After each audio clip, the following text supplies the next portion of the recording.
नमस्कार मित्रांनो, स्वागत आहे तुमचं आमच्या नवीन व्हिडिओमध्ये. मित्रांनो, तुम्ही जर चॅनलवरती नवीन असणार तर चॅनलला नक्की सबस्क्राईब करा. मित्रांनो, बापरे, तू तर शेंगा फोडायला लागलीस. मग काय करू? हां, सकाळी सकाळीच. काम झाली, सगळं झालं. पण त्यांना सगळं ते बुरं लागलं ना गायत्री. ते बुरा नाही लागला. मग ते टाकलेलं ना ते पाण्यामध्ये तिकडे ते ओलं झाल्या. तर म्हटलं थोडे सुकून जातील. तर ते वरचे ते येतं ना, याला काय बोलतात याला?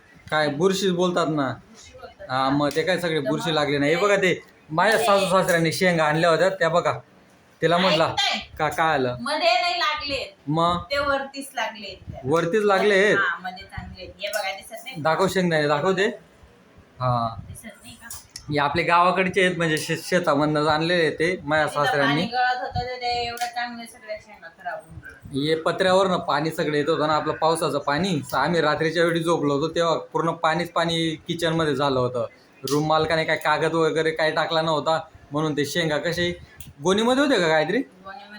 हा, गोणीमध्ये सगळं पाणी भरलं तिथं, म्हणून त्यांना असं बघा ते बुरशी सारखं झालेलं आहे. ते बघा, आज काय तुझा उपवास आहे ना? आज काय, आज उपवासाला काय बनवलं? अजून काहीच नाही बनवलं. अजून काहीच नाही बनवलं का? साबुदाणा खिचडी नंतर बनवेन. नंतर बनवशील. गायत्री, उपासाला काय खायलाच लागतं का? नाही, असं एकदम म्हणजे काहीच खाऊ शकत नाही असं नाही चालणार का उपवासाला? नाही चालणार. मेन म्हणजे उपवास मला तरी वाटतं तसाच पकडायचा चांगला असतो काहीतरी. नंतर साबुदाण्याची खिचडी पण खा, फळं पण खा, या सगळ्या गोष्टी खाऊन उपास, त्याला उपवास नाही बोलत ना. हा, एकदम म्हणजे पूर्ण दिवसभर उपाशी राहायचं, आणि जे काय ते संध्याकाळचं डाळ भात शिरा आणि देवाचं नाव घेऊन जेवणाला सुरुवात करायची. 7 वाजता उपवास सोडायचा. हा, त्याला ते उपवास म्हणतात गायत्री. बरोबर की नाही? तू तर अजून काहीच नाही खाल्लेलं अजून. काहीच नाही. म्हणून मी तुला सांगत होतो साबुदाण्याची खिचडी बनवून घे म्हटलं. हा, तेच. आता उपवास वगैरे पकडलाय तो आज आषाढी एकादशी निमित्त, बरोबर. पण विठ्ठल आपले विटेवरती का उभे आहेत गायत्री? आज म्हणजे बऱ्याच जणांनी ती कथा पण वाचलेली आहे, बऱ्याच लोकांना ते सिरियल वगैरे बघून, ते पुस्तक वगैरे वाचून बऱ्याच जणांना माहीत पण आहे. तरी पण एक आपलं, तुला नाही माहिती आहे ना त्या गोष्टीची कथा? आज सांगा ना तुम्ही. म्हणजे जे आपले जे तसं नाही, ती एक कथा आहे काहीतरी. त्याच्यामध्ये ना, जेव्हा पुंडलिक जेव्हा आपल्या आईवडिलांची जेव्हा सेवा करत राहतात ना, म्हणजे बघितलं नाही का तू सिरियलमध्ये वगैरे, एकदम ते असे आपल्या भक्तिभावाने जेव्हा सेवा करत राहतात, तेव्हा त्यांच्या त्या भक्तिभावाला प्रसन्न होऊन ना, म्हणजे भगवान श्रीकृष्ण त्यांना भेटण्यासाठी आलेले असतात. हां, त्यावेळी म्हणजे पुंडलिक आपले जेव्हा आईवडिलांची सेवेमध्ये एकदम मग्न असतात ना ते, तेव्हा त्यांना म्हणजे भगवानांना बसण्यासाठी, म्हणजे कुठे जागा नसते, तेव्हा तो पुंडलिक त्यांना एक वीट फेकतो बसण्यासाठी. त्या विटेवरती बसण्यासाठी अशी वीट फेकतो. मग श्रीकृष्ण भगवान तिथं उभे राहतात.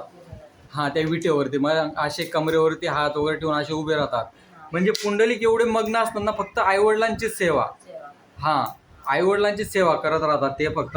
मग तेव्हा भगवान जेव्हा विटेवरती म्हणजे कमरेवरती हात ठेवून वगैरे उभे राहतात, तेव्हा विठ्ठलाची मूर्ती म्हणजे तेव्हा ते असं विठ्ठल बनून उभे राहतात ते श्रीकृष्ण भगवान. तेव्हा म्हणजे ते आईवडिलांची सेवामध्ये एकदम मग्न असतात तेव्हा.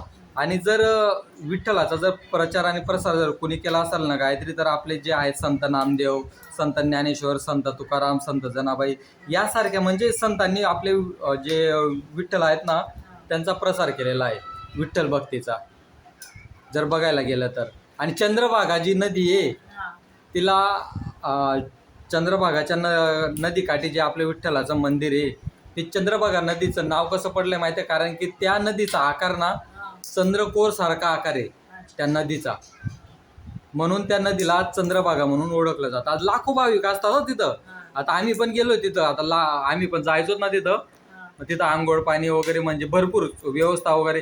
त्या टायमाला आम्ही कधी 2008-9 मध्ये गेलो होतो, त्यावेळेस काही एवढी व्यवस्था नव्हती मित्रांनो तिकडे.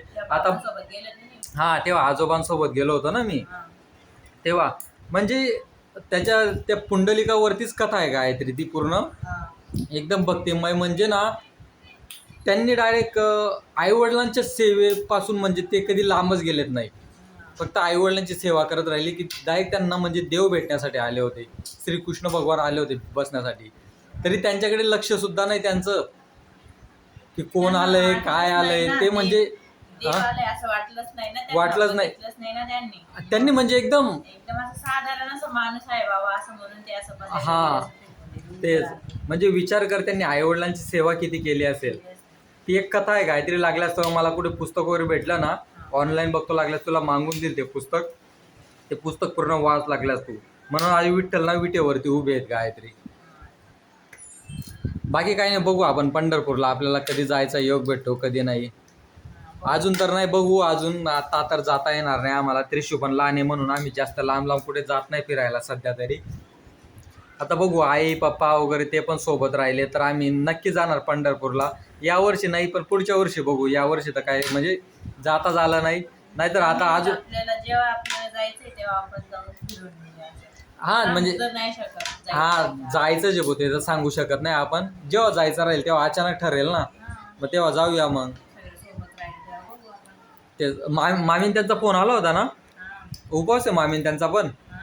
अच्छा बरं आहे, आज शनिवार पण आला ना, शनिवारची सुट्टी पण आहे आज मस्त.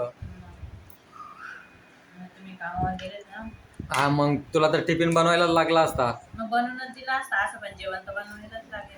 हा जेवण तर बनवा. आज संध्याकाळी कुठे जाऊया मग मित्रांनो? इथं म्हणजे विठ्ठलाचं मंदिर कुठे नाही आहे इथं मडमध्ये वगैरे, म्हणजे मुंबईमध्ये तर बऱ्याच ठिकाणी नाही असं समजा तुम्ही.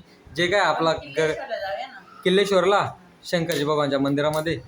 ठीक आहे जाऊया मग संध्याकाळी, जर पाऊस नसला ना तर जाऊया मग. आता तर नाही, आणि मिळणे ना आपण जेव्हा निघणार ना तेव्हा घेऊन बघा. हा संध्याकाळी जेव्हा पाऊस चालू राहील तेव्हा जाऊ दे मग, बीचवरती जाऊन येऊया मग. विचार हा मग तुला कुठे जायचं होतं? जुहू बीचला जायचं होतं ना? चला. जुहू बीचला नको पण एवढा पावसामध्ये, आणि तू ते समुद्राचं पाणी बघून तू असे म्हणते मला इथं आंघोळ करायची. काय पण सांगता ना तुम्ही. हा मग नाही तर जे करतात ना मग मला राग येतो. तुझा भरोसा नाही बाबा, तू लगे आंघोळीला तयार होऊन जाते तिथं समुद्राचं ते पाणी बघून. इथं माहिती आहे ना, इथं नाही गेली होती तू? ते वेगळी असते ती गोष्ट. ती वेगळी गोष्ट असते. नाही मग गायत्री समुद्रामध्ये पावसाच्या दिवसात, अरे पण पावसाच्या दिवसात जायचंच नाही गायत्री समुद्राबरोबर आहे. तुम्ही काय बोलतात काय बोलतात काय?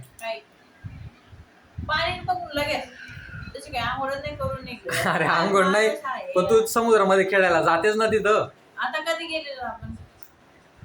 कधी याला गेलो होतो ना रंगपंचमीला. हा मग तेव्हा मग तेव्हा किती खोल एवढ्या पाण्यामध्ये गेली होती. मला इकडे भीती वाटत होती आणि तू एवढ्या खोल पाण्यात गेली होती. मग काय हा मग मी ताई आम्ही गेलो होतो ना भाऊजी. गायत्री ते शेंगा राहू दे, शेंगा भाजून खाल्ल्या जातील. तू काय ते शेंगदाणे बनवत बसली तू? मग ते शेंगदाणे पण खाल्ले जातील. अरे मग ते शेंगाचे अशा, खाऊन घेत जा भाजी. अरे भाजून बुजून नाही, आपले मस्त भुजी टाक आणि त्या शेंगा खावायच्या आहेत ना थोड्याफार मग जिथल्या. भाजून दे तेव्हा खाऊन घ्या ना. सगळे खात बसणार तर भाजीला कामात येतील ना. हा ठीक आहे काढू मग, थोडं अर्धेच काढणे, अर्धे भाजून खायला राहू दे मग. एवढे सगळे शेंगा होते सगळे खराब होऊन गेले. किती मस्त यार, गावी किती भारी वाटतं ना गायत्री. सकाळची एकदम म्हणजे असं सकाळी एकदम विठ्ठल मंदिर बघा ते असं हे पण काढायचे बघा रॅली. सगळ्या पोरी मस्त साड्या घालायच्या. हा विठ्ठल रुक्मिणी यांचं रूप घेतलेलं असायचं. मस्त डोक्यावर तुळस बिळस असायच्या सगळ्यांच्या. हो पण माहिती ना ते पाठ घेऊन ठेवतात डोक्यावर असं द्यायचं बघा त्यांचं. हा ते शाळेमध्ये किती आता आज दिवस का किती 8 दिवस सप्ताह बसतो बघा. सप्ताह बसतो. हो आता लांबकणीला पण आपलं आमचं धुळे जिल्ह्यातील लांबकणी गाव आहे मित्रांनो, तिथं पण एवढं म्हणजे ना भक्तिमय वातावरण असतं ना आजच्या दिवशी, म्हणजे खूपच भारी वाटतं. विठ्ठलाचं खूप मोठं मंदिर आहे लांबकणी या गावामध्ये. तिथं ना म्हणजे सकाळी 4 वाजेपासून एकदम एवढं भक्तिमय वातावरण वाटतं ना, खूपच अशा वारी वगैरे. वारीला तर म्हणजे त्या गावातून जातच असतात पंढरपूरला. परत आपले गावामध्ये पण खूप प्रसाद वगैरे ठेवतात. त्याच्यानंतर लहान पोरांना मस्त एकदम असं सजवतात वगैरे, त्यांना विठ्ठल रुक्मिणीसारखं त्यांना पूर्ण असं रॅली वगैरे काढतात. म्हणजे एवढं भारी वाटतं ना गावा साईडला खूपच. हा मस्त विठ्ठल वगैरे बनवलं असतं ना. जाऊ दे ते गावाकडचं आज इथं वाटतंय का एकादशी असं मुंबईमध्ये? हा कुठे गाणी का काय मंदिर पण नाहीत ना जवळपास. हा असं चाल भाऊ मंदिर आहे जवळपास आणि खूप म्हणतं गाण्याचा आवाज येतोय का काय, तसं काहीच नाही मित्रांनो. नाही तर आवाज येत असतो मंदिरामध्ये. हा गावाकडे 7 वाजता नाही, 4 वाजेपासून एवढा भारी मस्त एवढे भारी भारी गाणी पण लावतात आणि एवढं भारी वातावरण वाटतं ना त्या दिवशी. खरंच भारी वातावरण वाटतं तिकडे गावाकडे. गाव तर गावच असतं. पण ठीक आहे, चालेल मित्रांनो, चला बाय बाय, भेटू आपण पुढच्या व्हिडिओमध्ये. काही नाही, आज गायत्रीने पण उपास पकडलेला आहे. चला आता ते साबुदाणा खिचडी वगैरे बनवणारच दुपारी. तर भेटू आपण पुढच्या व्हिडिओमध्ये मित्रांनो. चला बाय बाय. चल बाय बाय कर गायत्री. Bye bye. चालेल मित्रांनो, चला बाय बाय.